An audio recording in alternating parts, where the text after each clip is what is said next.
ഉദാഹരണമായിട്ട് നിങ്ങൾക്കൊരു പ്രശ്നം വരുന്നു. അത് സാമ്പത്തിക പ്രശ്നമാണെങ്കിൽ നിങ്ങൾ ഒരു പണക്കാരനെയോ അല്ലെങ്കിൽ ഒരു ബാങ്കിനെ സമീപിക്കുന്നു. നിയമപ്രശ്നമാണെങ്കിൽ ഒരു അഡ്വക്കേറ്റിനെ സമീപിക്കുന്നു.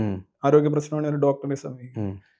വണ്ടിക്ക് എന്തെങ്കിലും പ്രശ്നമാണെങ്കിൽ ഒരു മെക്കാനിക്കിനെ സമീപിക്കുന്നു. ഓരോ രംഗത്തും നിങ്ങൾക്ക് ആശ്വാസവും സഹായവും പകർന്നു നൽകാൻ ശേഷിയുള്ള ഒരുപാട് ആളുകളുണ്ട്. തീർച്ചയായിട്ടും അവരെയൊക്കെ നിങ്ങൾ സമീപിക്കുകയും കാര്യങ്ങൾ പറയുകയും കമ്മ്യൂണിക്കേറ്റ് ചെയ്യുകയും ചെയ്യുമ്പോൾ നിങ്ങൾക്ക് വാട്ട് ഈസ് കോൾഡ് ആശ്വാസം കിട്ടും.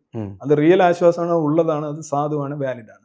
നിങ്ങൾ ഈ പറയുന്ന സാധനം ഫുൾ ഉടായ്പാണ്. നിങ്ങൾ വെറുതെ ഈ സാധനം സമർപ്പിക്കുന്നുണ്ടാകാം. ഞാൻ പറഞ്ഞത് ഒരു ദൈവവിശ്വാസത്തിന്റെ അടിസ്ഥാനം 3 B ആണ്: ബെഗ്, ബ്രാഗ് ആൻഡ് ബ്രാഗ്. ജീവിതം കാലം മുഴുവൻ നിരത്തി ഇങ്ങനെ വിരിച്ചിട്ടിരിക്കുന്ന ഒരു തോർത്താണ് യഥാർത്ഥത്തിൽ ഭക്തി എന്ന് പറയുന്നത്. അതായത് നിങ്ങളുടെ ആവശ്യങ്ങൾ നിങ്ങൾ പറയുന്നു, നിങ്ങളുടെ മനസമാധാനം വേണമെന്നൊക്കെ പറയാം. അപ്പം പല പല കാര്യങ്ങൾ പറയും. നിങ്ങൾ നിങ്ങളോട് തന്നെ സംസാരിക്കും, നിങ്ങൾ കേൾക്കും, കുറേയൊക്കെ നിങ്ങൾ തന്നെ നടപ്പിലാക്കും.